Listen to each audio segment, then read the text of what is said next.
দর্শক, নিজেদের দেশের আওতার বাইরে গিয়ে মানচিত্র বাড়িয়ে মানচিত্রটাকে বড় করে প্রদর্শন করার ক্ষেত্রে আমাদের একটা ভাবনা ছিল যে আমাদের সাবেক উপদেষ্টা, ছাত্র উপদেষ্টা মাহফুজ আলম, তিনিই বোধহয় একমাত্র উদাহরণ যে নিজের দেশের মানচিত্রটাকে বড় করে দেখিয়ে অন্য দেশের জমি জমা দখল করে সেটা ফেসবুকে পোস্ট করে দিল এবং একটা হই হই সুর উঠল, তারপরে সেটা সমালোচনার মুখে তিনি সরিয়ে নিলেন। আমাদের সাধারণ ধারণা থাকতেই পারে যে তিনিই বোধহয় পৃথিবীতে একমাত্র ব্যক্তি যিনি নিজের দেশের মানচিত্র বা মানে কোনো দেশের, নিজের না, কোনো দেশের মানচিত্র বাড়িয়ে সেটা প্রকাশ করেছিলেন।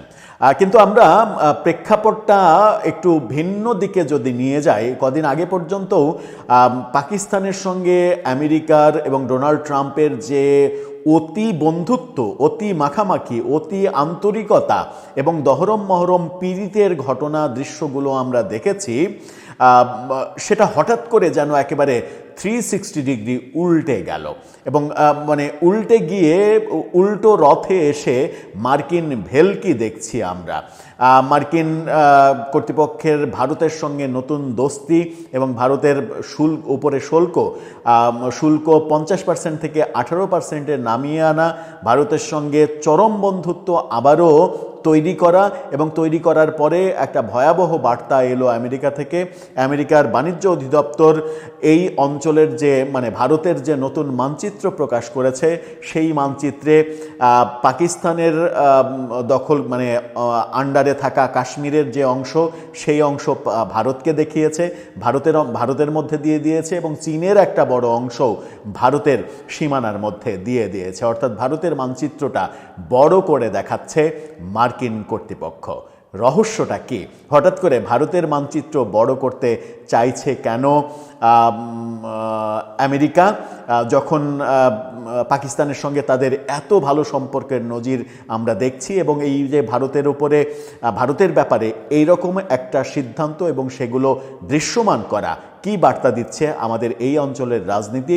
বিশেষ করে আমরা যখন আমাদের দেশে যখন ভোটের মধ্যে রয়েছি, তখন আমেরিকা এই অঞ্চলের জন্য এবং আমাদের দেশের জন্য কোনো বার্তা দিল কি না?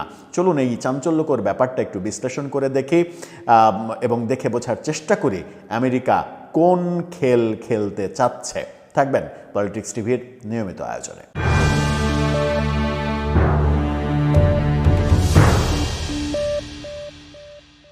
দর্শক, বলছিলাম ভারতের মানচিত্র বাড়িয়ে দিয়েছে আমেরিকা এবং সেই তথ্যটা বিশ্বে চাঞ্চল্যের সৃষ্টি করেছে। এনটিভির এই শিরোনামটা দেখলেই আপনারা বুঝতে পারবেন, ট্রাম্প প্রশাসনের প্রকাশিত মানচিত্রে কাশ্মীর পুরোটাই ভারতের।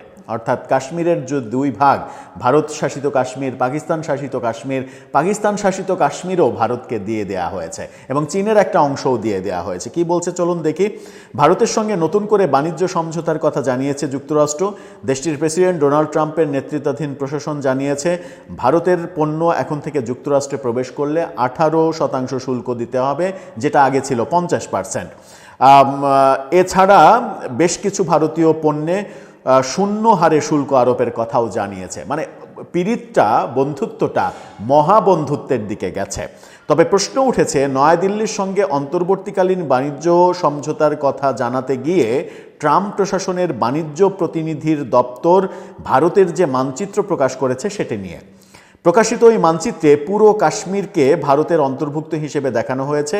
বিষয়টি নিয়ে ভারতের গণমাধ্যমগুলো বিভিন্ন ধরনের খবরও প্রকাশ করছে। তাদের প্রকাশিত মানচিত্রটা আরেকবার আপনারা একটু দেখে নিন, যে মানচিত্রটা তারা প্রকাশ করছে এবং এই ব্যাপারে যেটা বলছে সেটা হচ্ছে যে ভারতের সংবাদ মাধ্যম টাইমস অফ ইন্ডিয়া বলছে, এক্স হ্যান্ডেলে মার্কিন বাণিজ্য দূতের দপ্তরের পোস্টে ভারতের যে মানচিত্র দেয়া রয়েছে তাতে ভারতের নিয়ন্ত্রণে থাকা কাশ্মীর তো বটেই, এমনকি পাকিস্তান নিয়ন্ত্রিত কাশ্মীরও জায়গা পেয়েছে। এমনকি চীনের দাবি করা আকসাই চীনকেও ভারতের অংশ হিসেবে দেখানো হয়েছে। হিন্দুস্তান টাইমস তারা বলছে পাকিস্তান নিয়ন্ত্রিত কাশ্মীরের পাশাপাশি চীনের দাবি করা ভূখণ্ডকেও ভারতের অংশ হিসেবে দেখিয়েছে মার্কিন বাণিজ্য দূতের দপ্তর। প্রতিবেদনে উল্লেখ করা হয়েছে, এর আগে প্রকাশিত মার্কিন মানচিত্রগুলোতে আজাদ কাশ্মীরকে আলাদাভাবে দেখানো হতো। এবার আলাদাভাবে দেখানো হয়নি, এটা ভারতের ভূখণ্ড হিসেবে দেখানো হলো। এদিকে এনডিটিভি তাদের প্রতিবেদনে বলছে পুরো কাশ্মীরকে ভারতের অংশ হিসেবে দেখানোটা ইসলামাবাদের প্রতি এক ধরনের মার্কিন বার্তা, অর্থাৎ পাকিস্তানের দিকে একটা নতুন বার্তা যে তোমার সঙ্গে বন্ধুত্ব ওগুলো ছিল, ওগুলা আদতে ছিল নাটক, এগুলো ভারতকে বাগে আনার একটা নাটক ছিল। এতে আরও বলা হয় ওয়াশিংটনের অবস্থান স্পষ্ট করার জন্য এটা কোনো বাগাড়ম্বর নয়, বরং প্রকৃত তথ্যই যথেষ্ট। যুক্তরাষ্ট্র ইঙ্গিত দিয়েছে যে দেশটির নেতৃত্ব ভারতের রাজনৈতিক মানচিত্রের সাথে একমত, তারা মূলত বাস্তবতাকে সমর্থন করে এবং কোনো ভিত্তিহীন আঞ্চলিক দাবির পক্ষে নয়।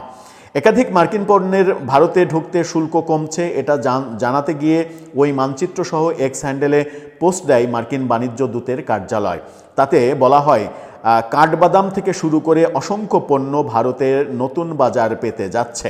তবে প্রকাশিত ওই মানচিত্র নিয়ে তাৎক্ষণিকভাবে পাকিস্তানের কোনো প্রতিক্রিয়া এখন পর্যন্ত জানা যায়নি। পাকিস্তান কি ভাবছে এটা নিয়ে, আজকেই এটা প্রকাশিত হয়েছে। সাম্প্রতিক সময়ে পাকিস্তানের প্রধানমন্ত্রী শাহবাজ শরীফ এবং দেশটির সেনাপ্রধান আসিম মুনির মার্কিন প্রেসিডেন্ট ডোনাল্ড ট্রাম্পের সঙ্গে ঘনিষ্ঠ সম্পর্ক বজায় রেখেছিলেন, সেই দৃশ্যগুলো আমরা বহুভাবে দেখেছি। এরকম পরিস্থিতিতে যুক্তরাষ্ট্রের এমন মানচিত্র প্রকাশ ইসলামাবাদের জন্য একটা বড় ধাক্কা এবং সেটা চীনের জন্য একটা বড় ধাক্কা, চীনের দিকেও একটা বার্তা। এভাবেই দেখছে পর্যবেক্ষকরা। এবং এই অঞ্চলে মার্কিন যে আধিপত্য বিস্তারের চেষ্টা, সেটা ভারতের হাত ধরে ভারতকে দিয়েই আমেরিকা করাতে চাচ্ছে, এই বার্তাটা স্পষ্ট। যখন সেটা করাতে চাইছে, যদি আমেরিকার সঙ্গে যুক্তরাষ্ট্রের সম্পর্ক খারাপ হয়ে যায়, সেটা ভারতের চাহিদা অনুযায়ী, ভারত যেহেতু চাইবে যে পাকিস্তানকে আমাকে কন্ট্রোল করতে হবে, সেই ক্ষেত্রে পাকিস্তানের অবস্থা খারাপ হয়ে যাওয়ার কথা। আবার বাংলাদেশের রাজনীতিতে যেটা হবে সেটা হচ্ছে যে গত এক বছর ধরে নানা রকমের টানাপোড়েন গেছে ভারত এবং আমেরিকার সম্পর্কে। সেই টানাপোড়েনের পরে ভারত নতুন করে শক্তি ফিরে পাবে এবং তাদের আধিপত্য বাংলাদেশে পরিপূর্ণভাবে আবার তৈরি করার চেষ্টা করবে। এবং সেই আধিপত্য তৈরি করার চেষ্টার ক্ষেত্রে একটা বড় ব্যাপার হতে পারে আগামী নির্বাচন। এবং আগামী নির্বাচনে যে ব্যাপারটা শোনা যাচ্ছিল যে মার্কিন হস্তক্ষেপ একদিকে হেলে পড়ছে, যেদিকে হেলে পড়ছে সেটা ভারতের জন্য বিপজ্জনক হতে পারে। ভারত নিশ্চয়ই এখন সেটা রিভার্স গেম খেলবে। যদি এই গেমের কবলে আমরা পড়ে যাই তাহলে আমাদের কি হবে সেটা পরের বিষয়। তবে ভারতের সঙ্গে আমেরিকার এই নতুন দোস্তি, নতুন বন্ধুত্ব, এটা সৃষ্টির পর থেকে আমরা দেখেছি যে ভারতে থাকা আওয়ামী নেতাদের এবং তাদেরকে উদ্ধৃত করে ভারতীয় গণমাধ্যম এবং বাংলাদেশে থাকা আওয়ামী লীগের অ্যাক্টিভিস্ট যারা, তাদের মধ্যেও এক ধরনের উচ্ছ্বাস ভাব তৈরি হয়েছে, যেন সব কিছু এখন আন্ডার কন্ট্রোলে আসতে চলেছে। এবং তারা নানা রকমের খবরও ছড়াচ্ছে, যে খবরগুলোর বাস্তবতা এখন পর্যন্ত আমরা তৈরি হতে দেখিনি। তবে তারা যে অনেক বেশি উচ্ছ্বসিত এটা বোঝা যাচ্ছে। দর্শক, আপনার মতামত এ ব্যাপারে জানিয়ে লিখতে পারেন আমাদের কমেন্ট বক্সে।